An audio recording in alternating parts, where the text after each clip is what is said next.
प्यारे विद्यार्थियों, आज की इस कक्षा में आपका हार्दिक स्वागत है। आज हम जानेंगे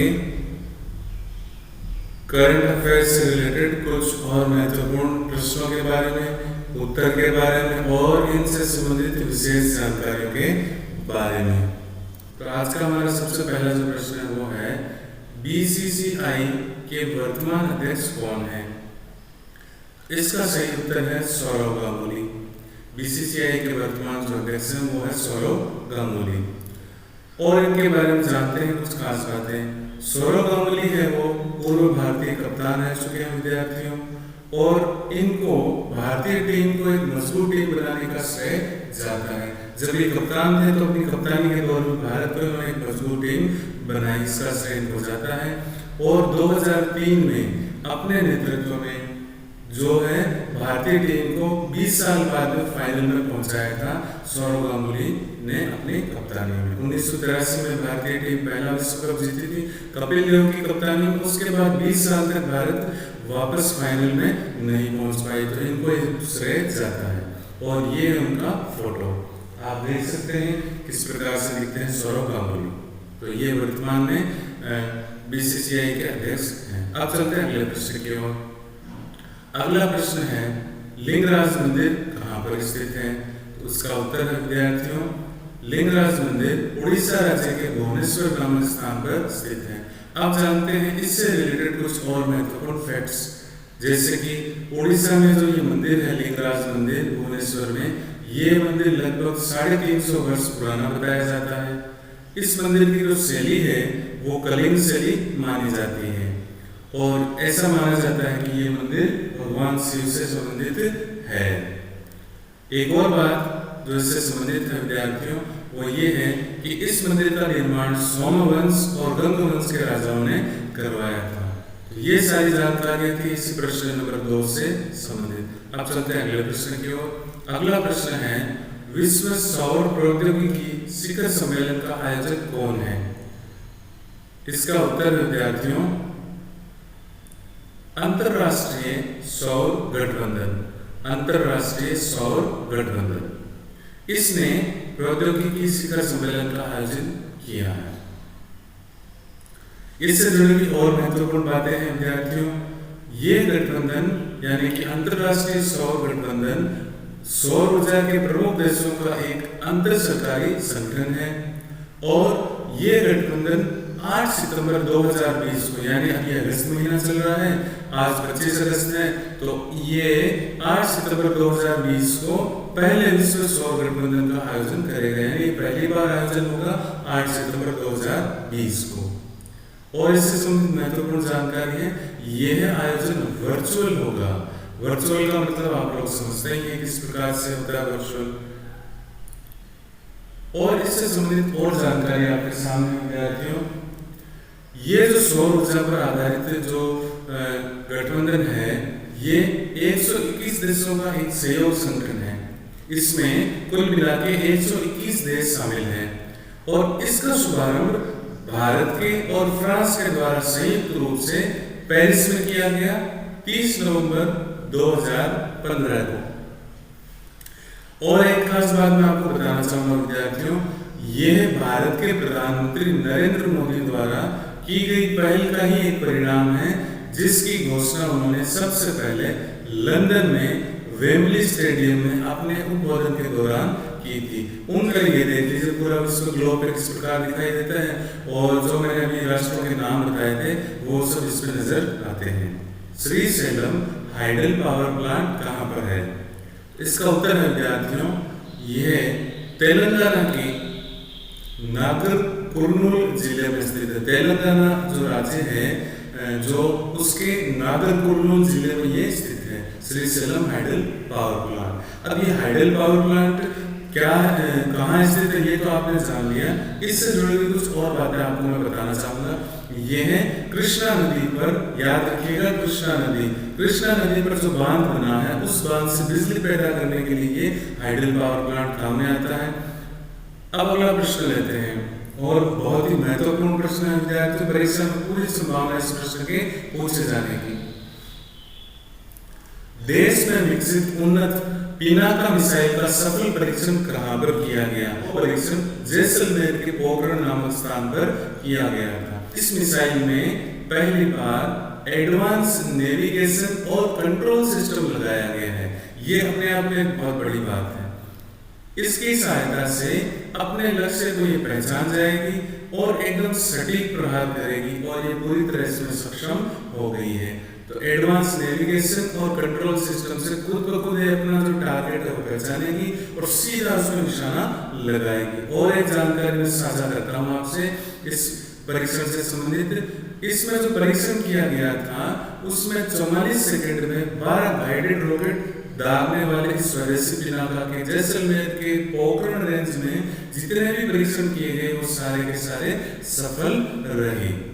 तो विद्यार्थियों, ये जो पांचवा प्रश्न था इसके बारे में मैंने आपको पूरी जानकारी दी। और ये देखिए इस मिसाइल की फोटो, जब इसका परीक्षण किया जा रहा था तो ये उसमें से रिलेटेड एक छोटी सी तस्वीर में आपसे साझा कर रहा हूँ। तो उम्मीद है आपको सारी जानकारी पसंद आई होगी और समझ में भी आई होगी। आप चलते हैं अगले प्रश्न की ओर। ये प्रश्न है, लोरा मार्स का संबंध किस खेल से है? लोरा मार्स का संबंध किस खेल से है? तो उत्तर होगा विद्यार्थियों क्रिकेट। लोरा मार्स का संबंध क्रिकेट से है। आइए जानते हैं कौन है लोरा मार्स और क्या क्या इन्होंने क्रिकेट जगत में किया। लोरा मार्स इंग्लैंड की एक महिला क्रिकेटर है। विद्यार्थियों, इंग्लैंड जो देश है क्रिकेट खेलता है उसकी महिला क्रिकेटर है, यानी महिला क्रिकेट टीम से इनका संबंध है। इन्होंने अपनी टीम में स्पिन गेंदबाज के रूप में और एक ऑलराउंडर के रूप में जगह बनाई और भूमिका निभाई थी। बड़े अच्छे प्लेयर थी। अब ये यहाँ से रिटायरमेंट ले चुकी है। विश्व कप जीतने वाली टीम का ये हिस्सा रही थी। ये देखिए विद्यार्थियों, ये है लोरा मार्स। आप चलते हैं आगे अगले प्रश्न की ओर। और ये भी विद्यार्थियों सबसे महत्वपूर्ण प्रश्न है। स्वच्छ सर्वेक्षण के अनुसार देश में सबसे स्वच्छ शहर का, साफ सुथरे शहर का दर्जा किसको मिला है? हाल ही में प्रधानमंत्री ने इसके बारे में जानकारी दी थी। तो सबसे पहले इसका उत्तर जानते हैं। उत्तर है विद्यार्थियों इंदौर। इंदौर शहर को स्वच्छ भारत सर्वेक्षण के अनुसार सबसे स्वच्छ शहर का दर्जा मिला है। आइए जानते हैं इस प्रश्न से संबंधित कुछ और फैक्ट्स। ये सर्वेक्षण का 5वां संस्करण था विद्यार्थियों, यानी कि ये जो स्वच्छता सर्वेक्षण किया गया ये 5वीं बार किया गया था। एक और बिंदु देखते हैं, इंदौर के बारे में बात करते हैं। इंदौर हाल ही में तो सबसे स्वच्छ शहर बना ही है और खास बात यह है कि 2017 से लगातार ये पहले स्थान पर आता रहा है। जयपुर को इस बार 28वां स्थान मिला है, यानी हमारे जो राजस्थान की जो राजधानी है जयपुर, उसको यहाँ सर्वेक्षण में 28वां स्थान मिला है। विश्व मानवता दिवस कब आता है? तो उत्तर है 19 अगस्त को। विश्व मानवता दिवस 19 अगस्त को आता है। और ये क्यों मनाया जाता है, किसने इसको शुरू किया, इस बारे में जानते हैं। जिन लोगों ने मानव सेवा के लिए अपना जीवन त्याग दिया, बलिदान कर दिया, उनकी याद में विश्व मानव दिवस मनाया जाता है 19 अगस्त को।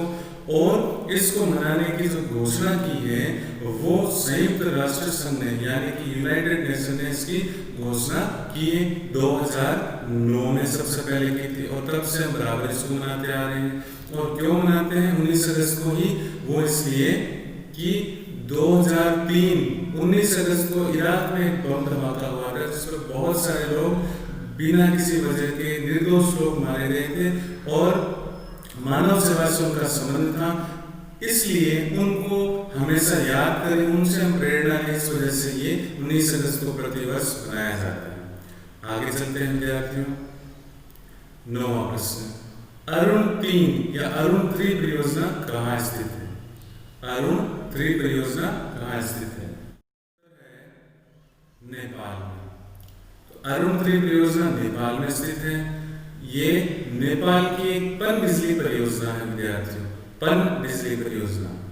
और इसमें भारत का मुख्य सहयोग है, यानी नेपाल जो अपनी ये परियोजना चला रहा है, इसको फलीभूत कर रहा है, इसमें भारत का एक बहुत बड़ा सहयोग है। और देखते हैं इससे संबंधित तथ्य। इसकी शुरुआत 1992 में यानी 1992 में हुई और ये एक जो परियोजना है 900 मेगावाट की परियोजना है।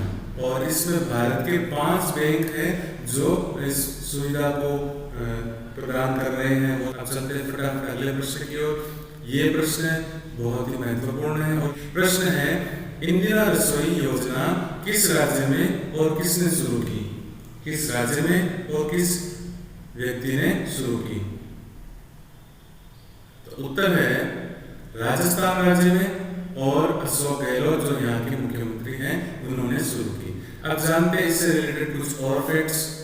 इंदिरा रसोई योजना की शुरुआत या इंदिरा रसोई की शुरुआत राजस्थान में एक साथ 325 स्थानों के लिए की गई थी। यानी एक ही समय पे एक साथ 325 स्थानों पर इस योजना का, इस रसोई का लाभ प्राप्त कर सकते हैं हम लोग।